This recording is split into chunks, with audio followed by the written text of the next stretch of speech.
एक मांग यह है कि भूमिहीन व आवास विहीन दलितों को जमीन व मकान तत्काल छत्तीसगढ़ सरकार दे। देश व प्रदेश में हो रहे महिला अत्याचार को रोकने के लिए ठोस कदम उठाए। केंद्र की सरकार सीए एनपीआर एनआरसी कानून को रद्द करे तो वो तो आंदोलन से और सरकार के सामने आंख से आंख मिला खड़े होकर वापस होगा। मुझे नहीं लगता कि ऐसे वापस हो जाएगा। छत्तीसगढ़ में बैकलॉग के पदों को तत्काल भर्ती किया जाए और पदोन्नति में आरक्षण यथावत रखा जाए। और ये एक बहुत गंभीर मामला है और इस पे तमाम तरह की पिछले दरवाजे से बात करके सरकार ने यहां दलितों के और पिछड़े वर्ग के लोगों के वोट लिए हैं, लेकिन मुझे उम्मीद नहीं है कि ये करेंगे और कर दे तो बहुत अच्छा है।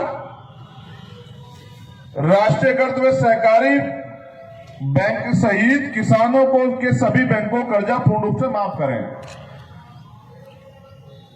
वर्तमान की प्रदेश सरकार विधानसभा चुनाव में जारी जन घोषणा पत्र तत्काल पूरा करे। और मैं ये बताना चाहता हूं कि ये घोषणा पत्र इन सरकारों के सिर्फ जनता की वोट को लूटने के लिए होते हैं। चुनाव के बाद इन पे कभी अमल नहीं होता। ये कड़वी सच्चाई है, क्योंकि इनके एजेंडे में हम लोग हैं ही नहीं। और मैं जब अपनी बात रखूंगा तो उसमें विस्तार से अपनी बात को आपको समझाने का प्रयास करूंगा। छत्तीसगढ़ राज्य में कार्यरत अंशकालीन स्कूल सफाई कर्मचारी, दैनिक वेतनभोगी संविदा कर्मियों से किया गया वादा नियमितीकरण का तत्काल पूरा करें। और यह भी एक तरह का झूठ ही होगा जो पूरा नहीं होगा। छत्तीसगढ़ के सभी शिक्षित बेरोजगारों को रोजगार दिया जाए।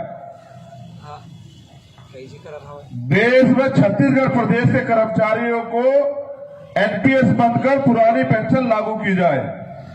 और जांजगीर चांपा, जहां से मान्यवर काशीराम साहब ने लोकसभा चुनाव लड़ा था, उसका नाम जिला काशीराम जी के नाम से किया जाए। और देश में जितने शासकीय संस्थान को निजीकरण किया जा रहा है उन सबको उनका सरकारीकरण जो है दोबारा किया जाए, ऐसी ये मांग है। और मैं अध्यक्ष जी को बताना चाहता हूं जिम्मेदार होने के नाते कि सरकार आपकी इनमें से एक भी मांग पूरी नहीं करेगी, क्योंकि सरकार आपकी नहीं।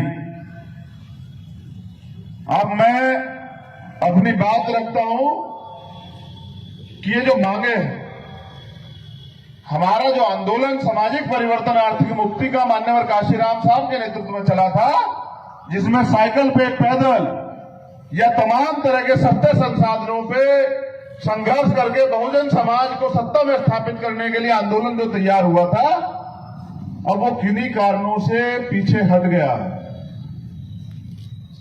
और हट इसलिए गया है क्योंकि हमने सिद्धांत जो है वो छोड़ दिए। देखिए, समझिए, लड़ाई जो है ये विचारधारा की लड़ाई, और जब हमारे विचार ही बदल जाएंगे तो लड़ाई कैसे वास्तविक तौर पे चली जाएगी, सिद्धांतों पे कैसे चली जाएगी। तो ये जो कांग्रेस और बीजेपी की सरकारें हैं, बाबा साहब अम्बेडकर के समय से इनके एजेंडे में जो बुनियादी जरूरतें हमारी हैं वो कभी रही नहीं। जैसे गैर बराबरी पे आधारित समाज जो है, ये हमारी बुनियादी जरूरत है कि इसको खत्म किया जाए। समता, समानता, बंधुत्व, भाईचारा बने। इस पे तो गांधी जी के समय में काम नहीं हुआ, तो अब ये लोग क्या करेंगे। हमारी जो मांग है समानता की, हमारी जो मांग है स्वाभिमान सम्मान की, हमारी जो मांग है अन्याय अत्याचार को रोकने की, हमारी जो मांग है अधिकारों की, इन पे तो तब काम नहीं हुआ जब बाबा साहब अम्बेडकर लड़ रहे थे। तो अब कैसे होगा। लेकिन बाबा साहब अम्बेडकर ने संविधान में वोट का अधिकार आपको दिला के ये कहा, जो बात मैं अब आपसे कह रहा हूं बड़े गौर से सुने नौजवान। आज 19 मार्च है और 18 मार्च 1956 को आगरा के अंदर बाबा साहब अम्बेडकर ने एक भाषण दिया था, और वो भाषण ये था कि मुझे मेरे पढ़े लिखे लोगों ने धोखा दिया, मुझे मेरे पढ़े लिखे लोगों ने धोखा दिया। और उन्होंने ये भी कहा कि बड़ी मुश्किल से मैं इस कारवां को यहां तक लेके आया हूं, अगर आप इसे आगे नहीं ले जा सकते तो इसको पीछे मत जाने देना। उन्होंने कहा कि मेरे मरने के बाद मुझे मरा हुआ मत समझना, जब तक संविधान जिंदा है मैं जिंदा हूं। ये भारतीय जनता पार्टी के लोग भारतीय संविधान को खत्म कर देना चाहते हैं, यानी कि मेरे समाज के, बहुजन समाज के लोग अपनी आंखों के सामने बाबा साहब अम्बेडकर की हत्या होते देख रहे हैं। कैसे गुलामी से मुक्ति होगी बताओ? कैसे जीतेंगे? बाबा साहब ने वोट का अधिकार दिया और कहा कि आज मैंने रानी का पेट काट दिया है, आज के बाद राजा जो है वो बैलेट बॉक्स से तैयार होगा, बैलेट मशीन से तैयार होगा, आपकी वोट से तैयार होगा। तो वोट तो बहुजन समाज के पास है और सरकार किसकी है? जिनसे मांग रहे हैं।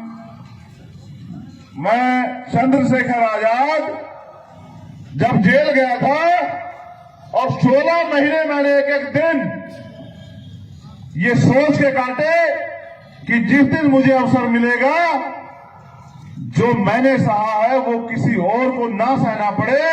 इस गैर बराबरी पर आधारित इस व्यवस्था को हम लोग काटने का काम करेंगे। ये जो गुलामी की बेड़ियां हैं, जो बाबा साहब अम्बेडकर अपने जीवन में जिसको काटने के लिए लड़ते रहे, इन बेड़ियों को नौजवानों के सहयोग से हम लोग काटने का काम करेंगे। उसके बाद भी आपने देखा होगा कि कई आंदोलन ऐसे हुए, चाहे वो दिल्ली का CNPR NRC का आंदोलन हो या तुगलकाबाद मंदिर का आंदोलन हो, कि कभी भी भीम आर्मी के नौजवानों ने हिम्मत नहीं हारी। आपको 2 अप्रैल का आंदोलन भी याद होगा, 2 अप्रैल आने वाली भी है। बिना संघर्ष किए कुछ भी नहीं मिलने वाला है। माननीय काशीराम साहब ये कहते थे, अगर सत्ता चाहिए तो संघर्ष करना पड़ेगा। और छत्तीसगढ़ में कितना संघर्ष हो रहा है ये मुझे नौजवानों को बताने की जरूरत नहीं। अगर संघर्ष कोई कर रहा है पूरे भारत के अंदर, तो मैं पूरी जिम्मेदारी से कह रहा हूं कि अपने प्राणों की परवाह न करते हुए भीम आर्मी के नौजवान एक एक दिन, एक एक रात आंधी तूफान को न देखते हुए मेहनत करते हैं, आंदोलन करते हैं, जेल जाते हैं, मुकदमे के ऊपर लगते हैं, और कोई राजनीतिक पार्टी उनके साथ नहीं खड़ी होती। इसलिए मैंने आजाद समाज पार्टी का निर्माण किया, क्योंकि हमें सत्ता के साथ व्यवस्था परिवर्तन करना है। क्योंकि अगर सत्ता हमारे हाथ में नहीं होगी तो आंदोलन से, अगर आप चाहते हैं सामाजिक परिवर्तन हो, आप चाहते हैं आर्थिक मुक्ति का आंदोलन चले, आर्थिक मुक्ति हो, आर्थिक सशक्तिकरण हो, तो उसके लिए आपको सत्ता को प्राप्त करना पड़ेगा। क्योंकि सब पॉलिटिक्स इज द मास्टर की, राजनीतिक सत्ता वो चाबी है जो आपके सारे ताले खोल देगी। तो जब जिन लोगों के भरोसे हम लड़ रहे थे, उन्होंने तो बहुत लंबे समय से पहले हमें कह दिया कि हम तो इनको जानते नहीं है, ये तो RSS के एजेंट है, ये तो भाजपा के एजेंट है। फिर कुछ दिनों बाद उनको लगा कि नहीं, ये बात तो सकारात्मक नहीं हो रही है, ये तो पूर्ण रूप से जो है बाबा साहब अम्बेडकर की विचारधारा को पालन कर रहे हैं। तो उन्होंने कहा ये तो कांग्रेस का एजेंट है, ये तो फलानी पार्टी का एजेंट है। मैं ये कहता हूं छत्तीसगढ़ की धरती पे कि मैं बहुजन समाज का सबसे बड़ा एजेंट हूं, और बहुजन समाज को सत्ता में स्थापित करके बाबा साहब अम्बेडकर और बहुजन राज का सपना जो है मैं पूरा करूंगा। और मैं एजेंट हूं बहुजन समाज का और रहूंगा।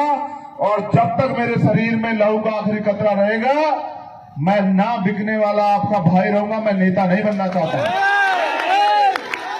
मैंने पहले दिन ये कहा था कि वो नोट नहीं बना जो आपके भाई को खरीद ले, क्योंकि मैंने मान्यवर काशीराम साहब की असली पीड़ा को देखा है। पीड़ा ये थी कि जिसको तैयार किया गया उसने अपने निजी स्वार्थ में कहीं पैसों के आगे, कहीं MP MLA के पद के आगे, कहीं किसी और सुविधा के आगे अपने घुटने टेक दिए इस व्यवस्था के सामने। तो उनका आंदोलन जो है अगर चलाना इतना आसान होता तो पता नहीं कितने काशीराम पैदा हो जाते हैं। ना तो बाबा साहब अम्बेडकर दोबारा पैदा हो सकते हैं, ना मान्यवर काशीराम साहब दोबारा पैदा हो सकते हैं, ना ही कोई और महापुरुष दोबारा पैदा हो सकता है। अगर उनका कारवा का बढ़ाना है तो अपने दिमाग में जाके सोचना कि उनका कारवा उनके सिद्धांतों के बिना आगे बढ़ जाएगा क्या। इसलिए भीम आर्मी की जरूरत पड़ी, क्योंकि दबे कुचले समाज के लोग की जो ऐतिहासिक जरूरतें हैं उनको पूरा करना। और अगर वो पूरा करने की बात है तो संविधान में सारे अधिकार दिए गए हैं, पूरा खुद में खुद हो जाता, अधिकार मिल जाते हैं। लेकिन अधिकार दिए तो गए हैं, अधिकार लागू कराने पड़ते हैं, अधिकार मांगने से नहीं मिलते, अधिकार छीनने पड़ते हैं, नीतियां बनानी पड़ती है। इसलिए सत्ता में प्रवेश करना बहुत जरूरी है। इसलिए मैं आज छत्तीसगढ़ की धरती पे हूं, क्योंकि ये बहुजन मूवमेंट का गढ़ है।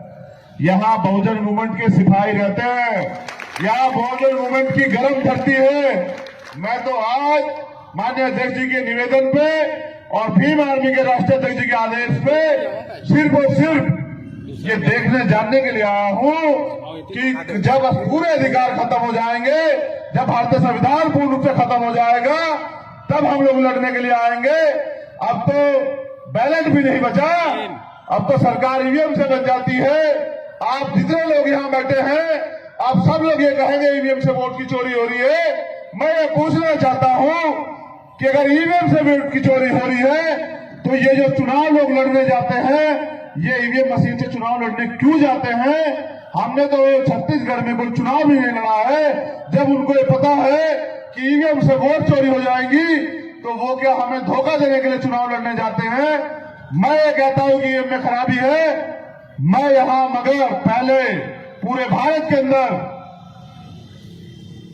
हर गांव स्तर तक अपने संगठन को मजबूती से तैयार करूंगा। जैसे हमने 2 अप्रैल का आंदोलन लड़ा था, हम अपने प्राणों के बलिदान देते हुए भी इस देश के लोकतंत्र को, संविधान को बचाने के लिए 2 अप्रैल जैसा आंदोलन ईवीएम के खिलाफ भी लड़ेंगे। और इस ईवीएम को जो है, इस ईवीएम को जो इलाज है, डॉक्टर बाबा साहब अम्बेडकर का बेटा होने के नाते, क्योंकि वो डॉक्टर थे, उन्होंने इस देश को लगी तमाम बीमारियों के इलाज करे जो हजारों साल से लगी हुई थी। इस ईवीएम का इलाज भी डॉक्टर बाबा साहब अम्बेडकर का बेटा आप सब लोगों के सहयोग से करेगा। आप लोग याद रखेगा मेरी बात को। तो मैं ये नौजवानों से पूछना चाहता हूं कि ये लेटरल एंट्री कर रहे हैं, ये निधीकरण कर रहे हैं। हमारे माँ बाप ने अपने खून पसीने कमाए से, उधार लेके साहूकार से अपना पेट काट के हमें पढ़ा के तैयार किया कि इनको सरकारी नौकरी मिलेगी। जब सरकारी डिपार्टमेंट ही नहीं रहेंगे, तो तुम्हें सरकारी नौकरी कहां से मिलेगी बताओ? जब संविधान ही नहीं बचेगा, तो तुम्हारा सम्मान कहां से सुरक्षित रहेगा? मैं छत्तीसगढ़ की धरती पे, जो गुरु घासीदास जी की धरती है, सतनामी धरती है, मैं ये आह्वान करता हूं नौजवानों से, बुजुर्गों से, महिलाओं से, बहनों से, अपने छोटे प्यारे बच्चों से कि आओ, खड़े हो जाओ, एकजुट हो जाओ और वास्तविक चीजों को पहचानो। अगर आज आप ये सोचते हैं कि भाजपा कांग्रेस आपकी देशी है, तो फिर मैं ये कह सकता हूं कि आप ये समझ नहीं पाए कि आपका दुश्मन कौन है और दोस्त कौन है। तो मैंने बहुत दिन पहले सुना था कि मुर्दा लोग मिशन नहीं चलाते और जिंदा लोग रुकने नहीं देते, और जिंदा काम होने के नाते मैंने निर्णय लिया अपने साथियों के सहयोग से कि हम मिशन चलाएंगे। और वो मिशन जो है, वो अधूरा मिशन जिसको मान्यवर काशीराम साहब छोड़ के गए हैं, वो पूरा करना है। और वो सत्ता के चरणों में बैठ के पूरा नहीं हो सकता। उसके लिए आंदोलन करना पड़ेगा, उसके लिए लड़ना पड़ेगा। और उनका एक नारा था, नौजवान नहीं पढ़ते हैं इसलिए मुझे बताना पड़ रहा है कि उनका नारा था कि आरक्षण से लेंगे एसपीडीएम और वोट से लेंगे सीएम पीएम। आरक्षण से लेंगे एसपीडीएम और वोट से लेंगे सीएम पीएम। और अगर आपको अपने सीएम बनाने हैं तो पहले अपने डीएम बनाओ, और अगर आपको अपना पीएम बनाना है तो पहले अपने सीएम बनाओ। अगर 2, 4, 6, 8 प्रदेशों में आपके सीएम होंगे, तब जाके आपका पीएम बनेगा। यहां तो जिनकी 10 सीटें भी नहीं होती, वो ये कहते हैं प्राइम मिनिस्टर बनने वाले हैं। मैं आपको झूठ से निकालने के लिए आया हूं। आप पढ़े लिखे लोग हैं, रोटी खाते, मेहनत करते, ईमानदार कौम है। एक बार आकलन तो करके देखो। मुझे एजेंट कहने से कोई बदलाव नहीं होगा, बदलाव होगा काम करने से। और जैसा मैंने आपको बताया कि हमारे तो खिलाफ ये मौसम भी है और हमारे खिलाफ तो तमाम वो लोग हैं जो परिवर्तन के खिलाफ है। इस मौसम से तो हम लोग नहीं डरते और हम उनसे भी नहीं डरते। इसलिए मैं कहना चाहता हूं कि अगर आप लोग जल्दी तैयार नहीं हुए तो आने वाले कल में आपके सारे अधिकार छिन जाएंगे और जब आपके पास कोई अधिकार नहीं रहेगा तो आपका जीवन ऐसा हो जाएगा जैसे पहले था, जैसे जानवरों की तरह आप पहले जीते थे, बिना अधिकार के, अधिकारों से वंचित।